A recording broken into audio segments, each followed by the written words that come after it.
What is up, everybody? Welcome back to another Ask a Fence Scout Friday. That's me. Is it already Friday? It is. I think. This week flew by. Yeah. I'm not real sure what day was on any given day. That's true. I told you. So this might be like Ask a Fence Girl Wednesday, and we just think it's Friday. Yeah. I don't know. Either way, ask us. Welcome. Whichever day of the week it is. I hope you guys are doing super well. Hope you've had a super good couple weeks. Yeah. We last Friday was just it was a bit of a dumpster fire. Yep. There was just a lot going on last Friday, and it all kind of happened right before we were supposed to start setting this up. So, one thing led to another, and the next thing I knew, I looked at the clock and it was about 2:30. So I'm like, well, oops, guess we missed it. We missed it today, but we're back. Welcome. Yeah. Hope you guys are doing super well. Yeah, absolutely. Hope you guys are bundled up. Yes. It is on the way over here. It was snowing incredibly. Yep. It's going to turn into a winter wonderland, quite possibly. Yeah. It's not supposed to stop until like late tonight. Yeah. Like, all right. Oh, well, at least it's on Friday. Yeah. We wanted snow. You know, for a fence company, if it would have waited a little bit in the day, that would have been more optimal. Sure. Snow is acceptable overnights, as long as it's gone by the morning, and on the weekends. On the weekends, yeah. Yeah, but it's got to be gone by Monday morning. Yep. So we're really excited to see the snow and then watch it leave. Yes, exactly. Yeah. So we got our first comment. Oh, all right. Let's see here. Josie said hi. Well, that is impressive. 2.5 weeks and she's using, multi-word sentences. I am impressed. Smart one. Hi, Josie. What is up, Josie? Jackson is in bed. That's probably a good place for him right now. Yeah. But right now is right in the middle of nap time, and I always am hesitant to read. Jackson says hi. What is Jackson doing not taking a nap right now? That's what I want to know. From his nap? Yeah. But Josie, hello and welcome. Yes. Welcome to the show, Josie. Those of you that don't know, we just had a new little one come into the fence fam. My wife and I did. And she's about 2.5 weeks old right now. Yeah. Is that right? Yeah, 2.5. Yeah. Yeah, she's born on the 28th. So. Yeah, she tried to be a New Year's Eve baby, but she did. No go. She did. The poor kid. Birthday's always ever going to be between Christmas and New Year. That's true. Well, but that's 3 holidays back to back to back. Yeah. That's an exciting week. But you know what they say. So I've got some friends with birthdays like around Christmas. Mm-hmm. They're like, here's the thing.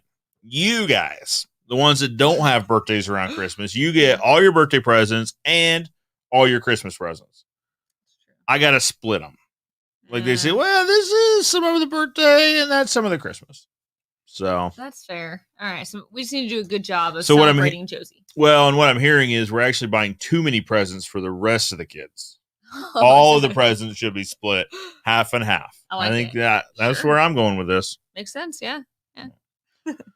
Awesome. Yeah. Oh, I think Taylor agrees. Yeah, that's true. Right. Less presents for everybody. Less presents. Now that I'm not a kid and I don't get presents. Less presents for everybody else. I'm good with that. Exactly. Well, guys, as you're dropping in, drop us a comment. Say hello. We always like to say hi. If you have a fence-related question, go ahead and ask it. If you have an unrelated fence, if you have a question that's not related to fencing, I'd go ahead and ask that too, because it seems like pretty rarely do we spend much time talking about fence. That's true. Yeah. We had a pretty lively debate a little while ago that I won, obviously. About mashed potatoes not being a real food, real like legitimate side. I mean, you can call them a garnishment, I guess, but they're not. Anyway, I don't want to rehash that because obviously, we're done with that. We talked about what else we talked about. Oh, the government released a lot of documents about aliens. Oh yeah, we did talk about. Were they living inside the moon? I think. I was still in like area 50. Oh, 51. 51. Well, are there more? If there's one, there's probably none. If there's area 51, there's probably area 50 sitting around there somewhere. Where's 52? Everyone always asks about the 51. Yeah, like where did that come from? Are there 51 well, it's like aliens? the COVID-19. It's like, so the first 18 were no good. But the 19th one really took hold. Yeah. Yeah. It's a doozy. Well, what's the 409 cleaner? Yeah. Took them 408 tries to figure that one out. Or is it the area code of where it was originated? Ooh. Yeah. That is a good question. If you guys know the answer to that, where was 409? You let us know because we're a big cleaning show around here. Yeah.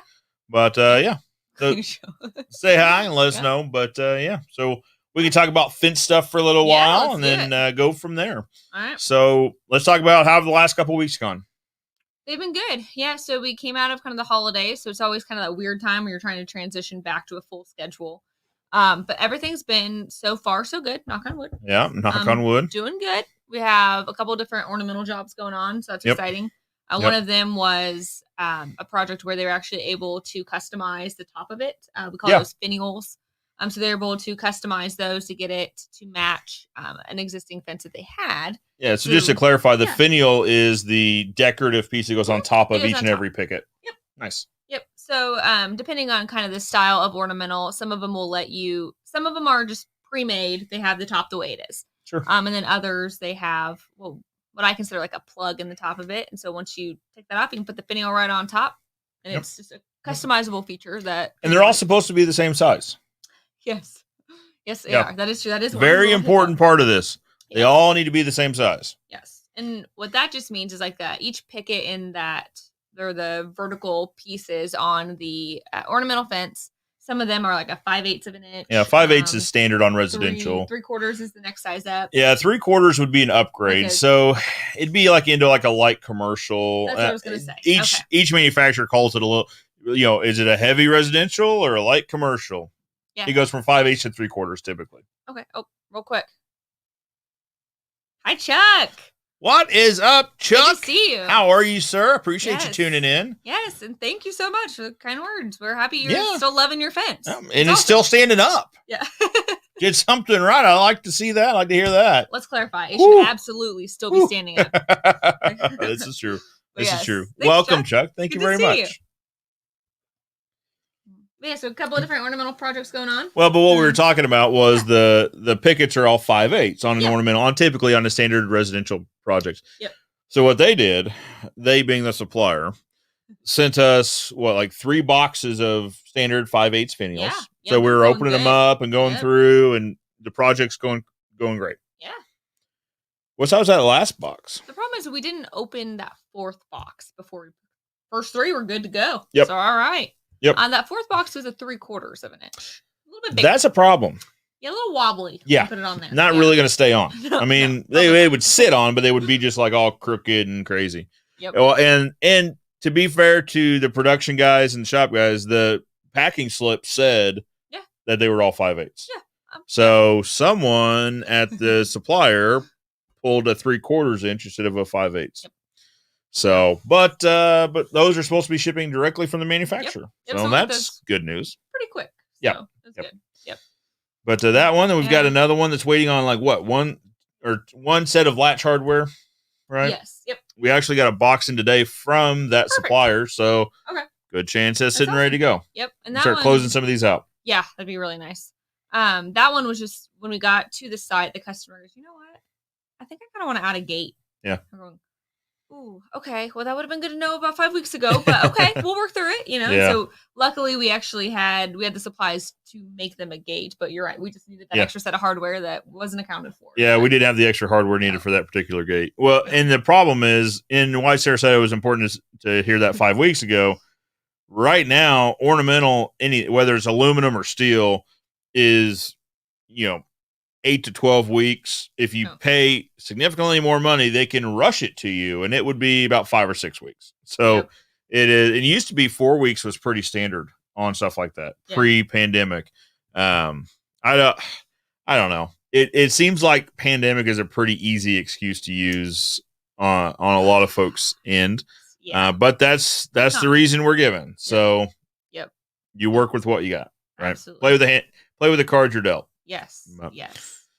Yes, we've got a couple ornamental projects. I saw we've got a pre-stained wood project coming up next week. Yeah, it's going to look awesome. I'm pretty excited for that. So it's going to be the first time we're trying out our stained dip tank. So we've got 3 55-gallon drums of stain that are headed our way right now. Yay. So that we can pre-dip the pickets. And Heck yeah.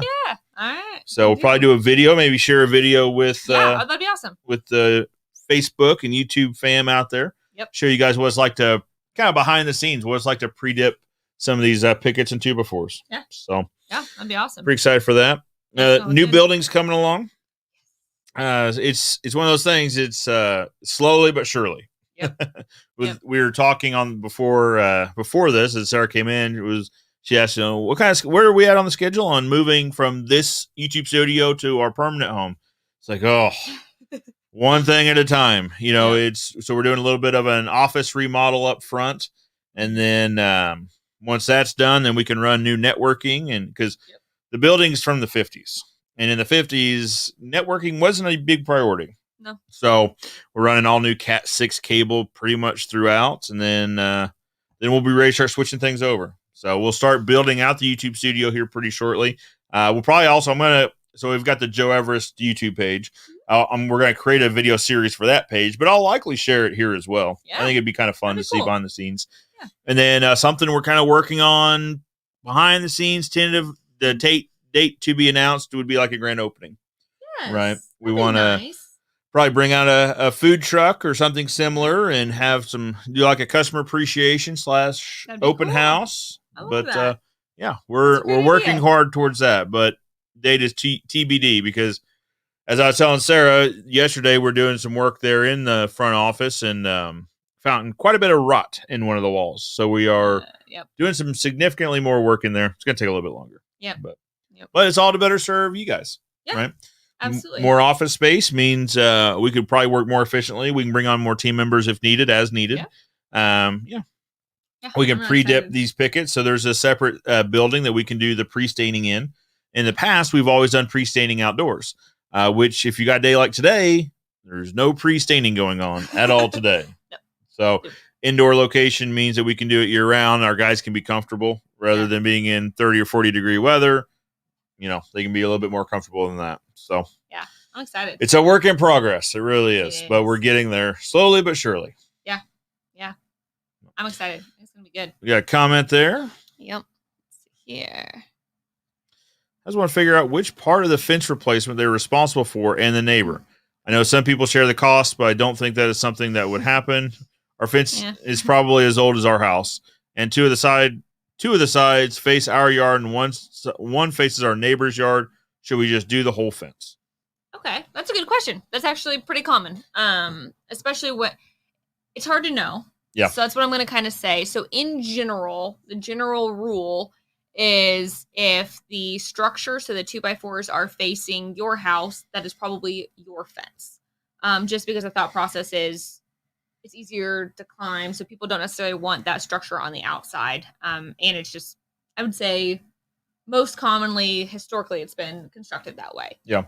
That being said, there are some customers that would rather have that pretty side in. Yeah. And so they want to look at the pretty side. They feel like they paid for the fence. They want to see the nice part. Mm-hmm. And so it goes both ways. Well, and sometimes neighborhood like HOA or POAs will require one or the other. Usually if it's a requirement, it's that the finished side faces away from the property owner. Yeah. It looks better on the outside. Which can be confusing in a situation like Jennifer's that, your sides are faced in, but your back is faced out. Yep. We'll get into a situation like that where the sides are already done, but they want to do the back. Yeah. But they'd really like the back to match the two sides. But according to the covenants and restrictions, they have to face that one side out and away. So could be, Jennifer, could be what you're dealing with your project. But that being said, how do you approach, the who should pay for what portion of the fence? I always tell customers it's always worth that conversation to the neighbor. Yep. The worst they can say is no. It sounds like in this case, Jennifer's probably already had that conversation with them. Or sometimes you kind of understand your neighbors and what they probably are and are not willing to do. Yep. But if it was just a brand new person asking me this, I would say have that conversation, see if it's, because they may have also been having that conversation going, man, I don't know if I should talk to Jennifer or not about replacing this, but and that's a surprising thing is we hear that occasionally with, our client will say, you know what, I talked to the neighbor and they were actually getting ready to get bids on replacing some of this fence too. Yeah. So they were on the same page and didn't even know it. Yep. So Jennifer, Sarah's exactly right. And that's kind of the guidance I would give also is check with your neighbors and ask them. I mean, like I said, the answer is always no if you don't ask, and they might be considering it considering it at the same time frame, or at least they've noticed it. Right. That's true too. And if they don't want to participate, then you've at least given them the choice and the option to participate in the decision making, what new fence goes in, which side does a new fence face. Yep.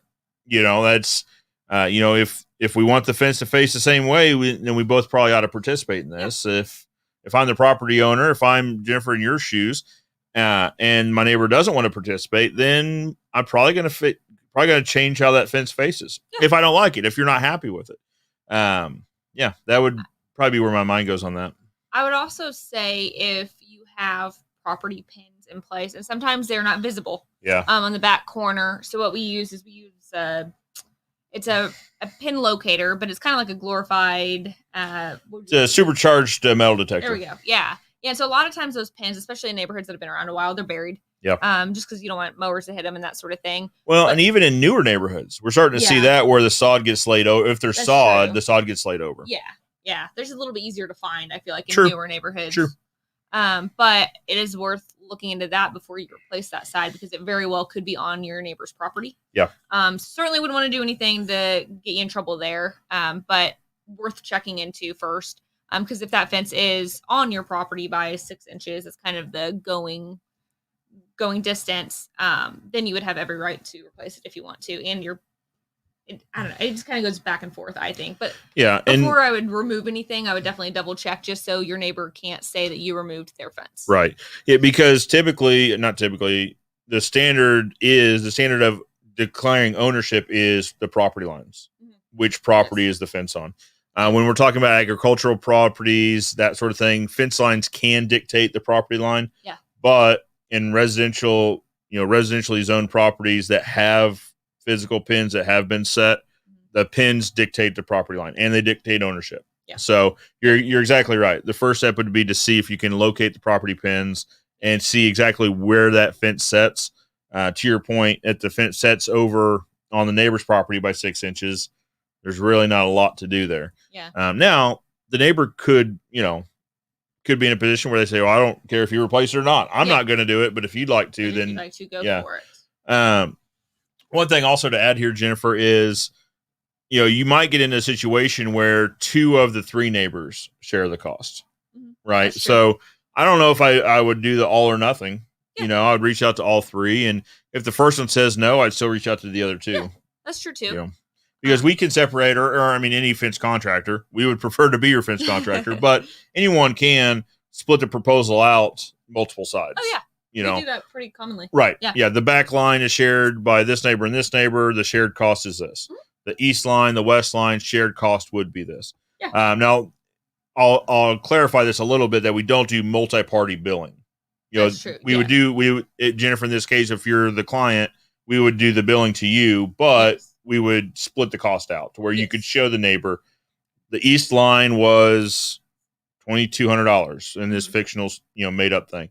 Then your part would be $1,100. My part of this line would be $1,100. So, but yeah, I would reach out. I would reach out to the neighbors. I mean, it never hurts to ask, sort of thing, and they would probably appreciate you asking.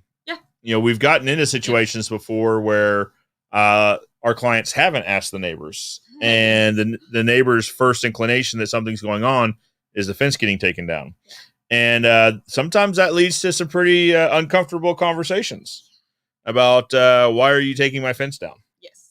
So, yeah, always have the conversation. Yeah, I think it's always best to at least start there. And really, even if that fence is on your property too, it's always a good idea to go ahead and give your neighbor a heads up. At least a heads up. I think that animals too, you know, that's always kind of the nice thing to do. But to your point, I mean, they may not even realize that that's not their fence. Yeah. If that's not something that's super noticeable for you guys, like that could be a huge thing where they're going, you're touching my fence, and it's not. Yeah, it could be assumed that is their fence. They could have moved in and thought, well, now wait a minute, I just figured that was my fence, and now here you are replacing it. Yeah. Well, actually, here's a property pin and there's a property pin. If you connect these 2 dots, the fence does rest on my property. It's always, the more conversation, the more communication, the better. Yeah. In all things, I think. But for sure, especially this. It's always better to over communicate. Right. Another really good tool is the GIS map online. Yeah. So if you're in, I'm not sure where you live, but if you're in Greene County, you'll just go to Greene County Assessor's website. They have a public viewing map. You can type in your address and it'll actually pull up your plot map.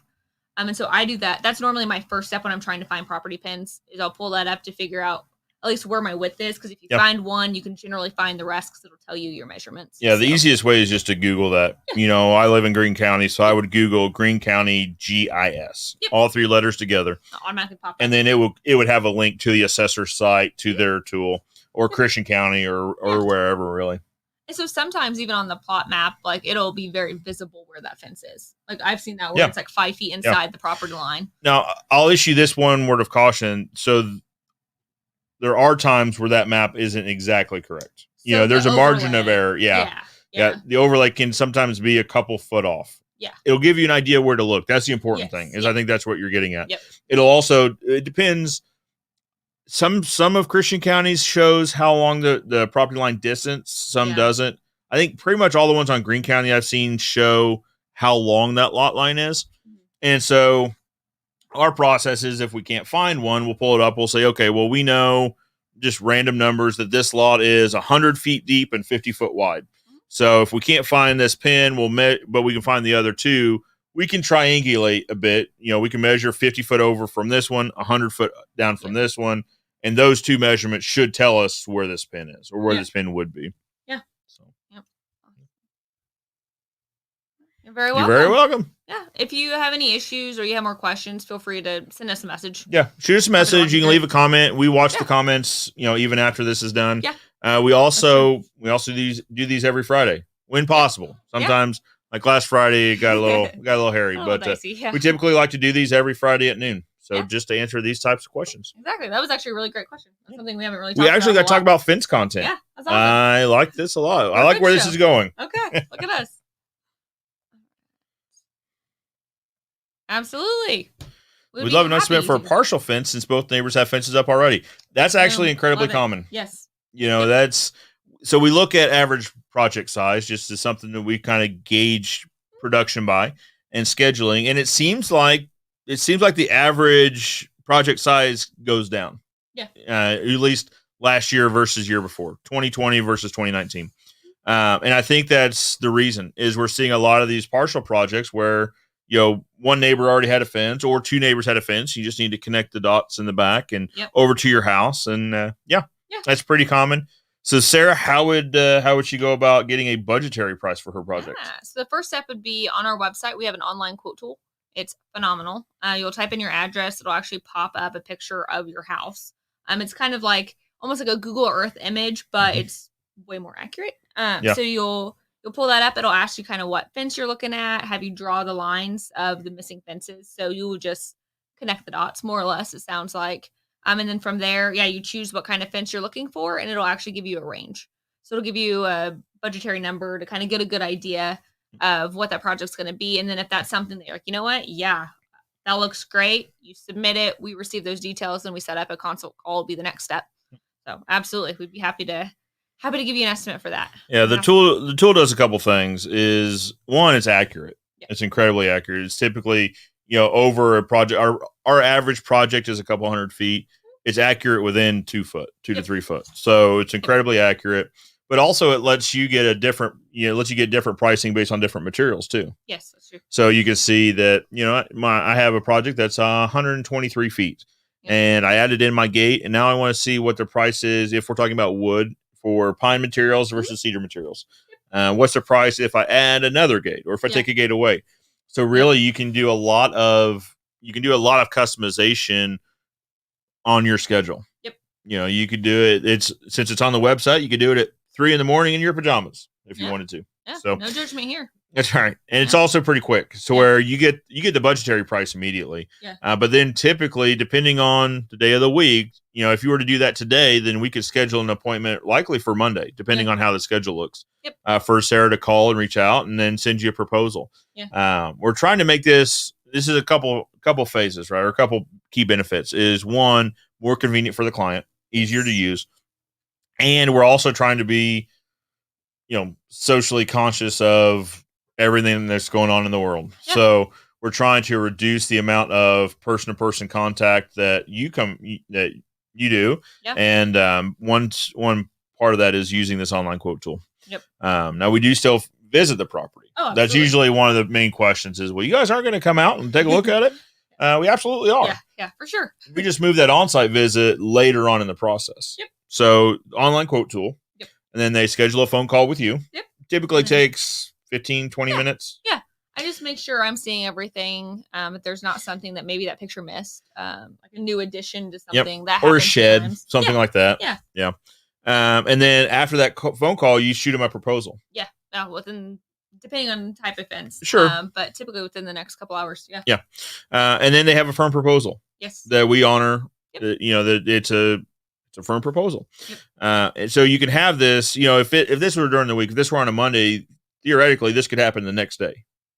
Yeah. From the time you get your budgetary price to a firm proposal could be a day. Yeah. Now, Fridays are a little bit different. Sure. It'd be a few more days. It'd be the next business day. Yeah. I think that's what corporations say. Yeah. Next business day. I like that. Yeah. But we try to be, as efficient as possible. Yeah. Respectful of your time, but also try to be socially responsible as well. Yep. I would feel incredibly bad if we were to spread anything. So. Yeah, definitely. Great question. Yeah, this is awesome. Did she ask a follow-up question as well? No, I think that might have been a mistype. I think that was probably to someone else. Oh, okay. Gotcha.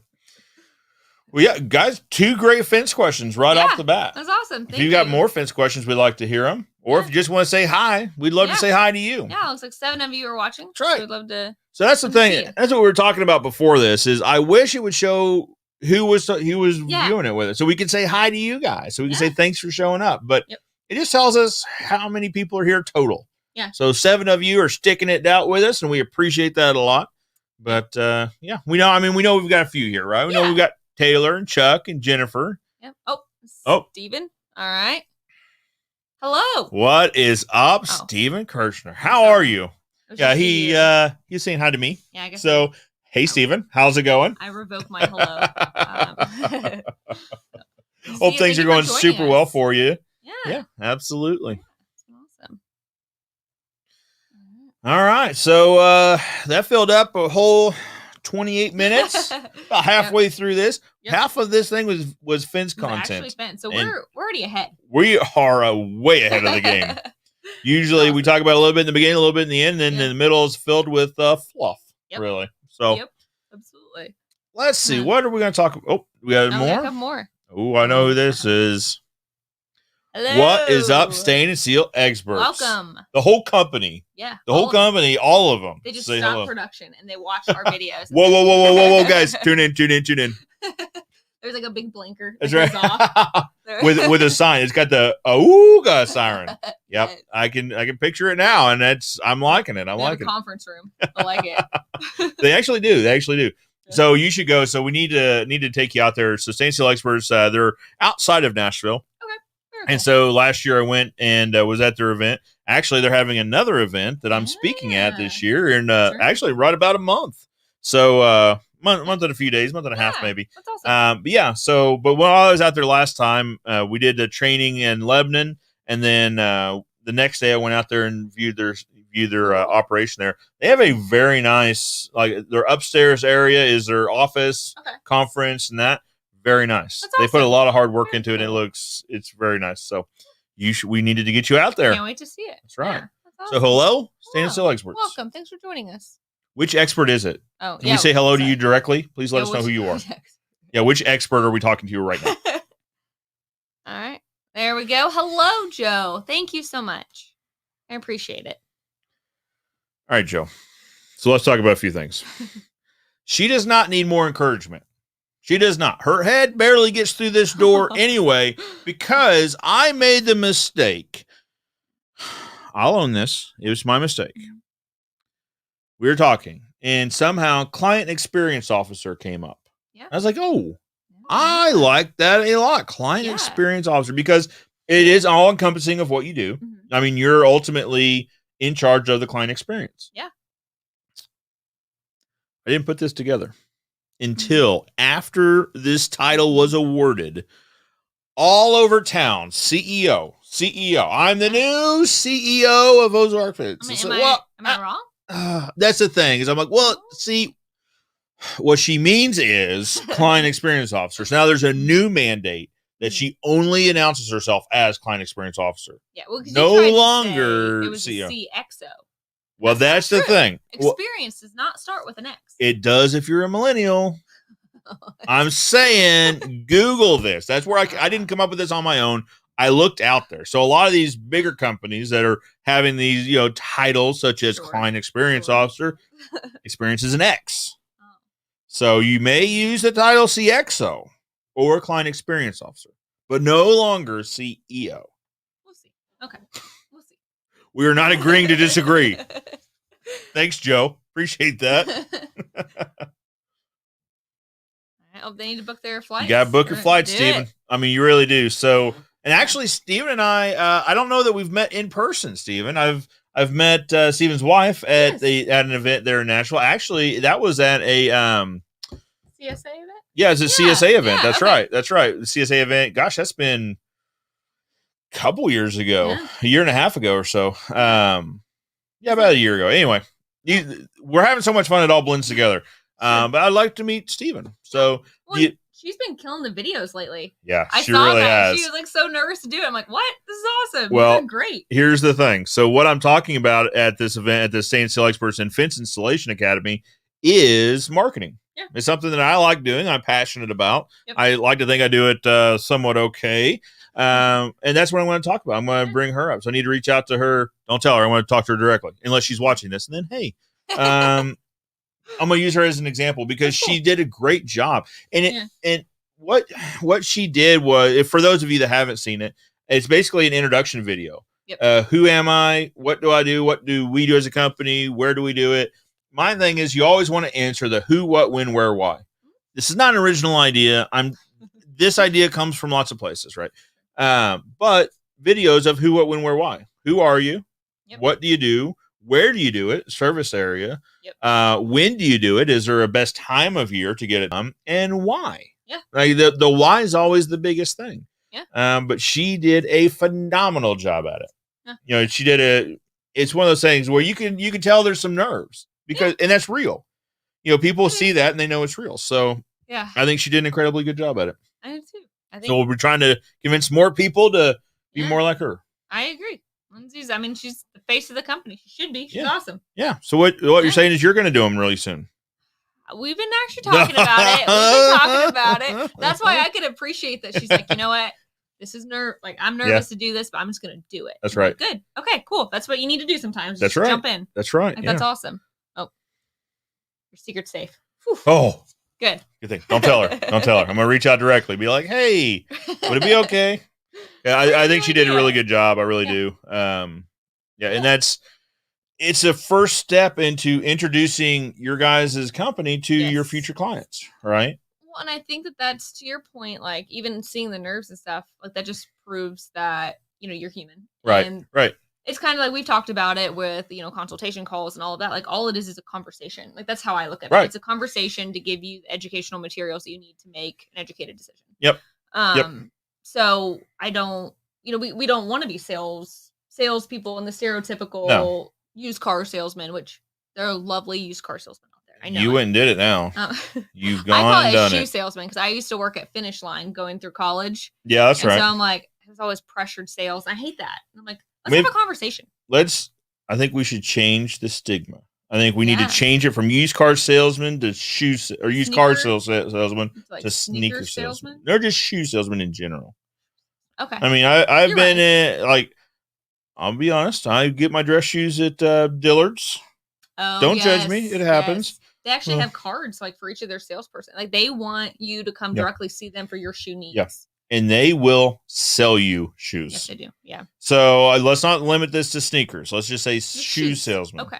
Pressure. And if you are a shoe salesman that uses low pressure, then I'm not talking to you. Yeah, no. Good for you. Your brethren in the shoe sales could use some lessons in the difference between consulting and sales. Well, it makes you nervous. They're like, you need these shoes. I'm like, do I? Yeah. Do I need these shoes? You yourself. And they usually talk about your shoes. They're like, how long have you been wearing those shoes? Yeah. Well, I like these shoes. The whole reason I'm here is I want more of these shoes. I like these. Don't talk mean about my shoes. Right. And then you're offended for your shoes. Right. And you feel like you need to defend them. Yeah. Whoa. These shoes have seen a lot of things. That's right. They've gotten me through tough times. You would not believe where these shoes have gotten me. Yeah. They have taken me places. Anyway, the thing is, yeah. So there's a huge difference between sales and consulting, and the video is a great step to let your clients know where you stand on that situation, right? Yeah. When you deal with Ozark Fence, when you deal with you guys, that you're not dealing with salesmen. You're dealing with, now we will be happy to consult with you, but we don't, your job is not to sell. Like that's not your job. So you're not there to sell. Now you'll consult with them. You'll give them all the information they need and to help make an informed decision. But the video does a great job at that. Introducing yourself, letting them know who you are, what you do, when you do it, and just letting them know that when they reach out to a real person. Yes. Right? Yeah. So that's just it. We're all human. Bravo. Great job. Sales representative. Oh. Yeah. I guess I get it. Sales rep. Yeah. Yeah. That's what, yeah. I want to take sales out of it completely, though. Well, no, I think just he's because talking about the shoes. That came in after the shoe conversation. Oh, the shoes are sales reps? I think, yes. Okay. Well, that's fine. We need to take sales out of the equation just completely, because I don't want to be sold anything. I want to buy things. I do not want to be sold. Right. I want to gather all the information, and I want to make the best choice for my unique situation. Yep. And I know when I'm being sold to. Yeah. And that's exactly it. Yeah. It's people feel that and they understand that. So why would we as a business and turn around and try to sell anything? Yeah. No. I mean, we provide a great service. We provide incredibly efficient solutions to problems. Yep. But sometimes we're not the best fit for a project. Yeah. So we would be happy to consult and let you know who we are and what we do and how we can best solve the problem. But if we're not the best, fit for that solution, or we're not fit for that problem, then what are we doing? Yeah. Then nobody's going to be happy. That's exactly it. So. Yeah. Yeah. Flip-flops are not real shoes. I cannot tell you the last time I wore a pair of flip-flops. I'll be honest with you. Maybe like around a pool. Yeah. Yeah. I didn't go to a lot of pools last year. Yeah, I was going to say, when's the last time we've been to a pool? Yeah. A lot of pools are shut down. Most of the time, I would say 90% of my life is spent in muck boots. Yeah. Yeah. Even in the summer. 90% of your life? Well, okay. Of the last 2 years of my life. Yeah. So you're saying you sleep in them? No. What is it? It's like a third of your life is spent sleeping. That's true. So not that much. 90% of my awake time. Okay. The other 10. So when you're lounging around the house, you're wearing muck boots. When I'm around the house, I don't lounge a lot. So I'm normally outside. I got 10 acres. I got stuff to do. You got some all sorts of stuff to do. You never know what you're going to step in out there. You have no idea. You do not wear flip-flops out there. No, you do not want to. No. Yeah. But let's talk about, I've seen some pretty aggressive flip-flop salesmen. On beaches. Oh, yes. They will. Yes. It is the highest of the high-pressure sales. Yeah. And which it's kind of silly because, if you have ever had your feet burnt on the beach, it would not take much to sell you a pair of flip-flops. No. At all. Yeah, that should be the lowest pressure. Be feet look like they're in horrible shape. Looks like are you okay? Yeah. I have these. I mean, if you need them, I have some. Yeah, they will keep your feet from getting burnt. Yeah. That is the solution. Yeah. I see your problem. I have a solution. Yep. Let's do it. Yeah. I like it. We need to get into, consulting flip-flop sales reps. I like that. Maybe a sales training. We need to change the shoe sales world in general. I like it. All right, Joe, go for it. Yep. We need your help, Joe. That's right.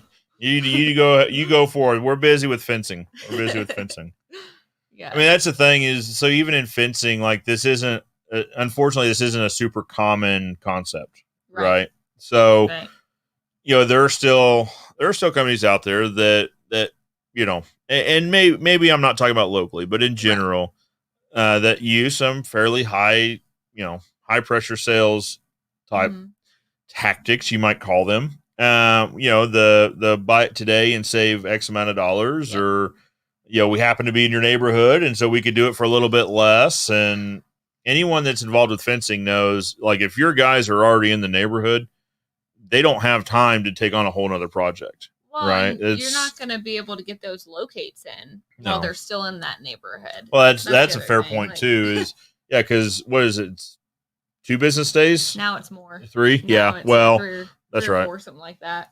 Yeah. So there's no chance you could even get locates done. But that is something that I hear locally, and I kind of chuckle at, while we're in your neighborhood, we could do this. We're doing a neighborhood discount. I don't know. If our crews are already in your neighborhood, then the next spot we have available is usually 3 or 4 weeks out. Right. So, but right. It teach their own, I guess. But yeah, I like the feel of being a consultant better than being a salesperson.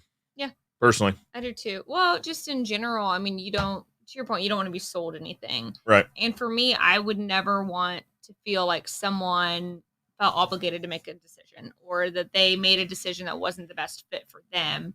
And because ultimately, at the end of the day, we're here to make customers happy, right? Like that's my thing. Like I love that. And if I knew that a customer was not happy with their decision, I can't sleep like that. So. No. Well, a large part of what we do in general, but we personally and as a business is we like being helpful. We talked about that a few weeks ago. Yeah. Is our commitment to helping to support our community, because in turn the community helps us support us. So it's a nice arrangement. But and so part of that us being helpful is I don't want to be unhelpful, if that makes sense. And I think that's to your point that I would feel horrible if I felt like I had pressured someone into making a decision, because if it's the right decision for that person in that project, then there's no pressure needed. Right. It's just the correct fit. Yep. So that's kind of where we stand. Yeah. It makes me feel good tonight. So I'm good with it. Yeah. I think one of my favorite things is when someone asks me, like, what would you do? I'm like, honestly, here's what I would do. Yeah. If this is my project, here's how I'd handle it. Here's what I would look at, and there have been times where maybe one of the ones that came up last year that was actually like really ended up being a cool project. But it was, she just bought this house this customer had, and one side of it needed to be fenced. And then there was an existing other side that was a little bit older, but still structurally very sound. It's just, I don't know what to do. I don't know that it's in my budget to do the whole fence. And, but she wanted pre-stained lumber for the other stuff. And so it was just a really cool project. So I was able to say, you know what? She goes, what would you do? Well, if it were me, I'd take a step back, realize that fence is structurally sound. Yeah. So I would talk to my neighbor and see like, hey, would you be okay with me cleaning and staining that fence and then staining the rest of it, pick a darker color so it matches closer? Yeah. But it ended up being really cool. And she saw just about every one of our crews, which was neat. So the cleaning, the staining, the install. Yep. But that's something where I'm like, if I don't know, like it's one of those things where I gave her all the options. I said, here, I'll give you all the options. You can have all of them to make an educated decision, but that's probably what I would do. Yeah. It goes back to just having a conversation with someone. Yep. I think that's the biggest surprise I got when I was kind of doing your role in consultations. I would kind of do the same thing. Like, why are we replacing that fence? Like, if you really want it replaced, we will, but don't feel like it needs replaced right now. Like that fence has easily another 5 to 10 years of life in it. If yours is mine, I'd leave it. I would, and then when you start seeing it lean or whatever, then get back in touch with me and then I'll come do it. Yeah. Like, oh, really? Really? Yep. You don't want to sell it now? Well, I don't want to sell it at all. Yeah. I just wanted to give you the best solution. I don't think that fence is ready to be replaced. I think you could put your money would be better served spent elsewhere. So. Yeah. Oh, and there's this weird, kind of not rumor, but, thought that fence companies will only ever do like whole projects. I've heard that one a few times. Yeah. Like, oh, I know you only do whole projects. Well, so there's that business model out in the market. Yeah. So I'm sure there probably are some companies, probably more in the summertime than anytime saying, well, we're so busy right now, we're only taking on full complete projects. That not our model. No. And for me, I mean, on the production side scheduling, I'm like, sometimes those smaller ones are nice to kind of stick in places where you have a 2-hour gap, where it's like perfect. Well, or, if you have a large project that's a day and a half, a day and a half to set and a day and a half to finish. Well, what are you going to do with that half a day? Yeah. Well, let's find a smaller project to pair with it. We were talking about earlier, a project that only needed a partial fence, a backline because the neighbors had already completed their fence. That project is a perfect project to fit in and, give the guys some work to where they fill out their hours for the week. Yep. And, Yeah. It's really nice. Yeah. So we do it all. That's right. I like it. Partial, whole, whatever. Now, is that bottom one a new comment? That's that one. That's the flip-flop one. Oh, so Joe selling flip-flops. All right. Yep. So we do have a minimum charge. Yes. That is so And the reason being, we don't have a dedicated like repairs crew, right, or a repairs guy to do. The companies that do a lot of repairs typically have a repairs guy, one guy in a truck with tools and some material. Our crews are 2 to 3 guys, depending on the crew, a truck, a trailer, and a piece of equipment. Yep. So there's a minimum charge for that truck and crew to roll down the road, and we have to have a minimum charge to support that. Right. And the question comes up. I mean, this gets talked about once or twice a month, and the thing is, do they need the trailer and the equipment and all that for this particular project? No, probably. If we're just replacing some pickets or something like that, they don't need all that equipment for that project. But where are they going after that project? Yep. Typically the repair work fills in between larger projects, so they're going to have the trailer, they're going to have the equipment, so it's just part of the charge. So we do perform smaller work, but there's a minimum charge associated with it for sending that crew and equipment out. Yep, absolutely. Which I think is pretty common. It is. I like to be as transparent as possible with that. Absolutely. Just because if I were in that situation, if the roles were reversed, I'd at least want some explanation on what is the minimum charge, what does it include, why are we having that conversation? And sometimes it gets into, we had this happen recently where, we started a smaller repair project, but while we're there, we realized, well, there's some more work here that needs done. Mm-hmm. And actually I think the customer wanted added a gate maybe. But it came to pass that we happened to have the equipment on the trailer to perform that work while we were there. Yeah. So in that case, it actually worked out to where they did need the equipment. Yeah. If we had just a repair guy, he wouldn't have had the equipment to do that on site. True. So it would have been another trip with another charge and all that. So. Well, and sometimes having those transparent conversations too is walking the customer through, maybe it's just a couple pickets, and saying, hey, here's our minimum charge. We'd be happy to come out there and replace those pickets, but we also sell pickets. So it's something where if you feel like if I can do it, you can do it, sort of things. So we kind of walk them through, hey, this is what this process looks like. If you were to do it yourself, and here's what that would cost too. Sure. Once again, it goes on to like having that conversation and just being able to have all the options on the table. Well, yeah, absolutely. And so the minimum charge, in the wintertime right now is $750. And it includes any and all work up until $750. So it's not that, if these 5 pickets are $750 and then you want to add a gate, there's an additional charge for that. No, it's, okay, that's fine. That's still included in that $750. But we also have the conversation a lot that I don't know that this work justifies that fee. Right. So I would, if you can live with this until, we have some other work to pair with it, it would probably be better financial sense on your end, on the customer's end. We try to have that conversation as well, that I would like to be as efficient as possible, with the money that's being paid to us for this minimum fee. Yeah. What else can we do? Like, what else can we pair this work with? A lot of the ones I see are gates. I'm like, how's your gate operating? Does it make sense to maybe install that new single gate that you're having issues with while we repair that post or, something like that? And I think it just goes to, you treat customers how you would want to be treated as a customer. Yeah. That's what I would want to know my options. Yeah. If I had a roof leak or something and we've got friends over at A1 Guarantee Roofing it, and Brian, Sally, and the boys they're in the same boat, right? To say, hey, we've got a minimum charge. What else is here? Here's some things we commonly see that also need done. Yep. What else can we do to be of service? And I would appreciate at least having that conversation to know here's the minimum charge, but we're willing to do more work for that money. If here are some common items that we usually see that we could also take care of at the same time. Yep. Yeah. Just makes you feel good as a customer. That's right. Yeah. That's right. Look at us talking about fence stuff. Almost the whole time. Oof. Almost a big fence show. Big fence show. I like it a lot. Yeah. All right. So we've got some new people with us. If you're new and you haven't said hello, say hello in the comments below. We're getting ready to wrap this up. If you've got a fence question, drop. We're on a big fence roll lately. We are. So we might do the whole time talking about fence, and that would be something. That would be something. It might be a first.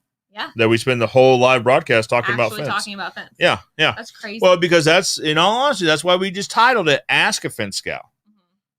I ask you lots of things. That's true. I would prefer most of them be about fence, but if I've got to ask you about, aliens in the moon, then we will do it. I'll have an answer. I don't know if it'll be right, but there will be an answer. I should have looked into this because we had this. Were they in the moon or like dark side of the moon? Or you thought maybe they were in Mars? Was that what they had said? There was a different planet that had a similar atmosphere. Yeah, to ours. But they keep saying that. I don't know where it was. But every 4 or 5 years. I should ask TJ. This comes up. Yeah. 73 light years away. There's a planet in the Goldilocks zone. That's what they call it, the Goldilocks zone. Very big astronomy show here. Oh, that's probably not astronomy. Space exploration show here. Okay. But the Goldilocks zone is it's not too hot, not too cold. Okay. The not too cold thing is pretty prevalent out in space. It can get pretty cold out there. So the Goldilocks zone, if the planet is in the Goldilocks zone, that's the first step. But then, do they have atmosphere? And if they do have atmosphere, what is the composition of the atmosphere? Is it what gases are involved? I don't remember if it was. I think it was similar, but it had like more hydrogen or something like that. I don't remember what it was, but I should know that. I took science classes. I mean, this is a Finch show. Yeah, you ought to know that by now. I'll have an answer for you guys next week. But you know what? So I also saw that there's like 10,000 more pages of documents that got released. I think it was earlier this week, or maybe it was late last week. A lot of pages. A lot more documents that got put out about the alien cover-up. Are we back to Area 51? I haven't. No, I think it's like outer space aliens. Oh. Well, I mean, which could relate to Area 51 because, depending on who you are and what you believe, Area 51 could be a big cover-up. Yeah. It could be aliens. Here's my thinking. If these aliens had the technology, and obviously they're massively intelligent to be able to figure this space travel out, well, maybe time travel. Probably. I mean, you don't know. If you can figure out space travel, time travel is probably not that crazy. But anyway, so they're so intelligent and they're so advanced, but then they just wreck into the Earth. Yeah. You know what I mean? It's like, okay. So they traveled all the way across the universe in this high-tech gear, and then it's just like, oops, I crashed. Maybe it's like I think maybe they're doing research, like, on us. So it's just like a plant. That explains why they haven't, like, been back for a while. Yeah, they're like... They did the research, and they're like, they're not ready. Yeah. We're going to leave them alone for a little while. They've got enough going on. They've got some advancement. And that was, like, back in the, what was that, 60s, 50s, 60s, 70s, something like that. Roswell and all that. Haven't been back since. Yeah. I mean, you don't hear about them too much. So... they're waiting for us to advance. Can you imagine if they'd showed up like this year, like 2020? I think that's probably why they haven't been back. That's smart. They're like, that's smart. We don't need that kind of negativity here. Right. Yeah. They got their own problems. You keep that juju. They don't need to add. They don't need to add us to their problems. I'll tell you that right now. I saw something online. It was one of those memes, but it was talking about like we're the reality TV show for like the aliens. I was like, oh. Like the Truman Show. We're like the Tiger King. Is it the aliens are watching Earth? Like, like everyone on Earth watched Tiger King. Yeah. Well, see, you're too young to remember. There was a movie called Truman Show. No, Jim Carrey. Yeah. Okay. Yeah.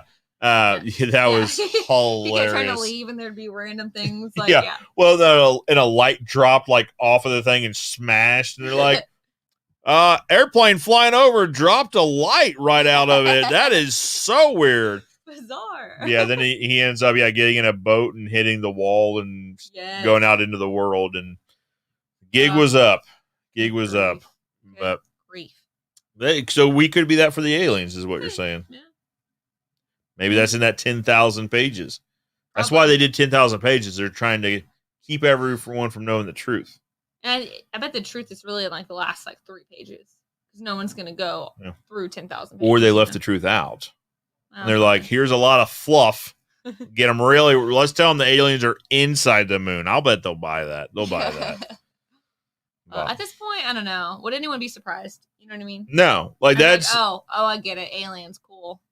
Yeah, a buddy of mine and I were talking the other day. Like, there's not a lot that could like show up to where we'd be really shocked. Yeah. We'd be like, oh, murder sharks. Get in line.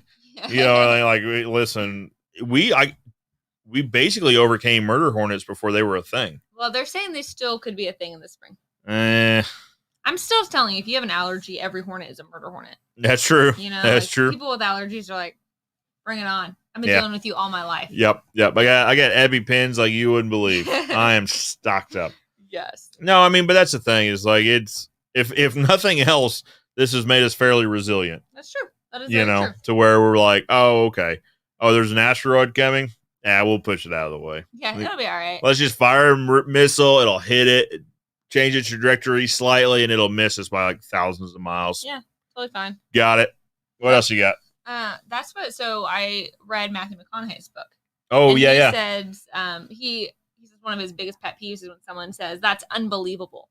He'll be like, really? Of all the things you've ever seen, like that's what's unbelievable. So he kind of goes on to say that he's like, I don't know if there's a whole lot in this world that's unbelievable that I've seen. So yeah, when people are like, that's unbelievable, he's like, yeah, no, I could have told you, like, people would disappoint you. Like, that's very believable. He kind of goes on. You should have seen that coming. Yeah.